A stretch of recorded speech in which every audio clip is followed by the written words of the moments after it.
2-3 days back organisation meeting నడుస్తున్నప్పుడు Jubilee హిల్స్లో మా పొన్నం ప్రభాకర్జీ చాలా సిన్సియర్ హార్డ్ వర్కింగ్ మినిస్టర్, నేను చాలా రెస్పెక్ట్ చేస్తా. ఆయన డిస్ట్రిక్ట్ ఇన్ఛార్జ్ మినిస్టర్ ఉన్నారు. ఆయన లోకల్కి సీట్ ఇద్దాం అని చెప్పినారు. సో నేను మా మినిస్టర్ గారికి అడుగుతున్నా, ఆ స్టేట్మెంట్ మీరు ఇచ్చినారు, లోకల్ నాన్ లోకల్, దానికి డెఫినేషన్ ఏది? ఇప్పుడు లోకల్ అంటే అక్కడనే పుట్టాలి, లేకుంటే ఎవరైనా ఇల్లు ఫ్లాట్ ఉంటే వాడు లోకల్ అయిపోతాడు. సో అట్లా లోకల్ నాన్ లోకల్ మీరు మాట్లాడితే, ఇప్పుడు నేను ఒక ఆస్పిరెంట్ ఫిరోజ్ ఖాన్, నాంపల్లిలో ఉంటా, సో నేను నాన్ లోకల్ అయిపోయినా, ఓకే ఫైన్. నేను ఒక అపార్ట్మెంట్ కొనుక్కుంటా, ఒక చిన్న అపార్ట్మెంట్ సింగిల్ బెడ్రూమ్, అంత డబ్బులు లేవు నా దగ్గర, అండ్ సింగిల్ బెడ్రూమ్ నాకు సాల్, నేను నా భార్య, నా 2 పెట్ డాగ్స్, చాంపూ పఠాన్ గబ్బు పఠాన్, హాయిగా ఉంటాం ఒక సింగిల్ అపార్ట్మెంట్. లేకుంటే ఒక ఇల్లు రెంట్ మీద తీసుకుందాం. మీరు ఇది డిఫైన్ చేయాలి. అండ్ ఆయన నాలెడ్జ్ కోసం,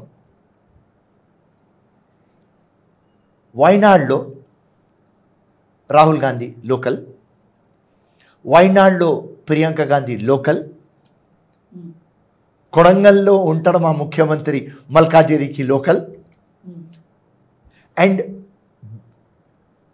మా మినిస్టర్ గారు with all the due respect కరీంనగర్లో ఉంటారు, హుస్నాబాద్. ఇట్లా 100 ఎగ్జాంపుల్ ఇస్తా. సో ఇది కాంగ్రెస్ కల్చర్ కాదు, లోకల్ నాన్ లోకల్. సో నాకు మినిస్టర్ గారు చెప్పాలి, ఆయన పర్సనల్ కెపాసిటీలో చెప్పినారు, లేకుంటే హైకమాండ్ నుంచి వచ్చింది. ఇప్పుడు హైదరాబాద్ ఇన్ఛార్జ్ కాబట్టి ఆ పవర్స్ పొన్నం ప్రభాకర్కి ఉండవంటారా మీరు? అంటే ఆల్రెడీ హైకమాండ్ పొన్నం ప్రభాకర్ దృష్టిలో పెట్టిందేమో, అభ్యర్థిని ఖరారు చేసిందేమో అనుకోవచ్చు కదా. పొన్నం ప్రభాకర్కి తెలిసే ఉండొచ్చు కదా అభ్యర్థి. స్పెసిఫిక్గా చెప్పమని నేను క్వశ్చన్ పెట్టినా, ఇలా కూడా పెడుతున్నా. హైకమాండ్ చెప్పింది అని మీరు చెప్పవచ్చు కదా. ఇప్పుడు దాకా మీ స్టేట్మెంట్ ఎందుకు రాలేదు? ఇప్పుడు ఫిరోజ్ ఖాన్ని టార్గెట్ చేస్తూనే పొన్నం ప్రభాకర్ ఈ స్టేట్మెంట్ ఇచ్చిండు అనుకోవచ్చు. No no no no no no Firoz Khan పార్టీకి ఒక లాయలిస్ట్, పార్టీకి ఒక సోల్జర్, ఒక యోద్ధ. నేను చాలా కమిట్మెంట్తో ఉన్నా. So with all due respect, మా ముఖ్యమంత్రి కానీ మా మంత్రులు కానీ అందరి మీద చాలా రెస్పెక్ట్, గౌరవం. వాళ్ళు కూడా నాకు చాలా లైక్ చేస్తారు. Nothing personal with Firoz Khan. ఇప్పుడు ఇక్కడ గమనిస్తే ఓన్లీ లోకల్ ఇష్యూ వచ్చింది. ఇక్కడ నవీన్ యాదవ్ లోకల్, జూబ్లీ హిల్స్ హజారుద్దీన్ లోకల్, లేకపోతే సిఎన్ రెడ్డి వగేరా వగేరా పేర్లు వినిపిస్తా ఉంది. నాన్ లోకల్ ఫిరోజ్ ఖాన్ ఒక్కడే కదా ఇక్కడ. మీరు కూడా ఆశిస్తున్నారు టికెట్, మిమ్మల్ని ఉద్దేశించి మాట్లాడినట్టుగా కనిపిస్తూ ఉంది అక్కడ. లోకల్లో ఒక్కళ్ళు ఇద్దరికి ఇడిసేసి అందరు అక్కడ కోతిలు. ఆ కోతిలకు సీట్ రావద్దు, ఎల్లయ్య మెల్లయ్యకి సీట్ రావద్దు. ఇది కాంగ్రెస్ బ్యూటీ. ఎవరైనా కార్యకర్త ఆస్పిరెంట్కి అప్లికేషన్ పెట్టవచ్చు. సో దానికోసం నేనేం చెప్తున్నా హైకమాండ్కి అని, మీరు ఒక సర్వే పెట్టండి.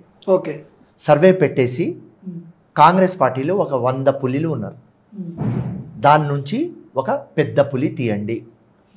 బెస్ట్ క్యాండిడేట్ రావాలి. అండ్ మోస్ట్ ఇంపార్టెంట్ మీ ఛానల్కి నేను చెప్తున్నా, ఎవరైనా కంటెస్ట్ చేయాలి అంటే ఫస్ట్ వస్తుంది వినేబిలిటీ. విన్ అవుతాడా కాదు, ఫస్ట్ నెంబర్ 1. దాని తర్వాత ఆయన కమిట్మెంట్, క్యారెక్టర్, డెడికేషన్, ఆనెస్టీ, ప్రజల మధ్యలో ఉంటాడా, సెక్యులర్, హిందూ, ముస్లిం, ఈసాయి, సిక్, దళిత్, బుద్ధిస్ట్ అందరికీ ఒక చోటిలో తీసుకురావచ్చు, అందరికీ కలుపుకొని నడవవచ్చు. ఈ అన్నీ మనం చూడాలి. ఎవరికి జూబ్లీ హిల్స్ ప్రాబ్లమ్స్ మీద అవగాహన ఉన్నది, సమస్యల మీద అవగాహన ఉన్నది, ఎవరికి పరిష్కారాలు తెచ్చే ఒక ఎక్స్పీరియన్స్ ఉన్నది, ఎవరు సీనియర్, జూనియర్, మహిళా, యూత్ కాంగ్రెస్కి యునైటెడ్ చేయవచ్చి శక్తి, బూత్ దాకా, గ్రౌండ్ దాకా, బూత్ మెకానిజం దాకా పోయే ఒక వ్యక్తి, ఈ అన్నీ చూస్తారు. కానీ కొత్తగా లోకల్ నాన్ లోకల్ ఏమరా తమ్ముడు? Already Firoz Khan Nampally MLA contested MLA కదా, మళ్ళీ జూబ్లీ హిల్స్గా కొత్తగా జూబ్లీ హిల్స్ ఏంటి? మీరు ఎందుకు ఆశిస్తున్నారు? ఆల్రెడీ పార్టీ టికెట్ ఇచ్చింది, మీరు ఓడిపోయారు, ఎంఐఎం పార్టీ గెలిచింది. అక్కడ జూబ్లీ హిల్స్ ఎందుకు రావాలనుకుంటున్నాను? ఎందుకు రావాలంటే నాకు ఒక పార్టీకి నేను ఒక సోల్జర్ అని చెప్పినా కదా, ఒక యోద్ధ క్యారెక్టర్ నాది. నామినేటెడ్ పోస్టులు నేను అడగను, దానికోసం ఇప్పుడు దాకా ఏ పోస్ట్ నాకు రాలేదు. ఇప్పుడు దాకా ఎక్కడైనా మీరు చూసినారు నేను పోయి అడగను. గతంలో వార్తలు వచ్చినాయి కదా, ఎమ్మెల్సీ టు మినిస్టర్ కాబోతున్నాడు ఫిరోజ్ ఖాన్ అని, ఏమైంది? అది హైకమాండ్ డిసైడ్ చేస్తుంది, నేను అడగలేదు కదా. నేను నామినేటెడ్ పోస్ట్ అని ఇప్పుడు దాకా అడగలేదు కదా. నాకు ఏది టాక్ అయితే నడిచింది, టాక్ వేరే ఇడిసే తమ్ముడు, టాక్ మస్తు అవుతుంది. టాక్తో ఎందుకు?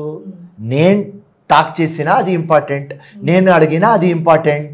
సో నామినేటెడ్ పోస్టులు నేను అడగను. నాకు ఒక అలవాటు, ఎలక్షన్ కంటెస్ట్ చేయాలి, ప్రజల లోపల పోవాలి, ప్రజల మనసులు లోపల ఉండాలి, ప్రజలకి గెలవాలి. అప్పుడు ఆ ఓట్లు తీసుకొని అసెంబ్లీలో రావాలి, లేకుంటే ఆ ఓట్లు తీసుకొని పార్లమెంట్లో రావాలి. అది నా మైండ్ సెట్. ఎప్పుడు ఫిరోజ్ ఖాన్కి పదవి రాకుండా ఓవైసీ బ్రదర్స్ అడ్డుకుంటున్నాడు, ఈ స్టేట్మెంట్ కరెక్టేనా? యాక్సెప్ట్ చేస్తారు? 100%. వాళ్ళకు ముళ్ళు ఎవర్రా బై? ఉట్టి ఫిరోజ్ ఖాన్. వాళ్ళకు మొత్తం తెలంగాణలో కేక్ వాక్. వాళ్ళు అక్కడ ఢిల్లీలో మోదీతో పెట్టుకుంటారు, ఇక్కడ స్టేట్లో రేవంత్ రెడ్డి అన్నతో పెట్టుకుంటారు, అంతే వాళ్ళ డీలింగ్. ఇప్పుడు రేవంత్ రెడ్డికి ఫిరోజ్ ఖాన్ కంటే ఓవైసీ బ్రదర్సే ఎక్కువ అయిపోయారా? అట్లనే అనుకోండి. కంటే ఓవైసీ బ్రదర్సే ఎక్కువ ఆయనకి, అట్లనే అనుకోండి. అదేంటి, ఫస్ట్ పార్టీలో ఉన్న వ్యక్తులు కదా. ఈ క్వశ్చన్ పోయి మా ముఖ్యమంత్రికి అడగండి మీరు. ఓకే, నాకు ఏం అందాజా, నేను అది చెప్తున్నా. రైట్. అజారుద్దీన్ కి ఒకవేళ టికెట్ ఇస్తే ఫిరోజ్ ఖాన్ సపోర్ట్ చేస్తారా? 100% చేస్తా. ఎందుకంటే జస్టిస్. పాపం లాస్ట్ టైం కంటెస్ట్ చేస్తారు, మైనారిటీకి సంబంధించిన నాయకుడు కాబట్టి సపోర్ట్ చేస్తాను. నో మైనారిటీ, జస్టిస్ కాబట్టి. పాపం ఆయన కంటెస్ట్ చేసినాడు, ఆయన ఇన్ఛార్జ్. ఇప్పుడు ఛాన్స్ వచ్చింది. ఏదో అన్ఫార్చునేట్ మాగంటి గోపి చనిపోయినాడు, ఎలక్షన్ వచ్చింది, ఫస్ట్ ప్రిఫరెన్స్ అజరుద్దీన్కి ఇవ్వాలి, అజరుద్దీన్కి టికెట్ ఇవ్వాలి. అజరుద్దీన్ నేను కంటెస్ట్ చేయను అంటే వేరే వాళ్ళు. ఇప్పుడు ఫహీం ఖురేషీ పేరు కూడా వినపడతా ఉంది, ఖురేషీకి టికెట్ ఇస్తే మీరు యాక్సెప్ట్ చేస్తారా? హై కమాండ్ ఎవరికి టికెట్ ఇస్తే కూడా ఫిరోజ్ ఖాన్ రాత్రి పగలు పని చేస్తారు. నవీన్ యాదవ్ ఆల్సో 100% చేస్తారు. మీరు కోతులు ఉన్నాయి, పుల్లయ్య అన్నారు కదా, వినండి, దాంట్లో నవీన్ యాదవ్ ఉన్నాడు. విను.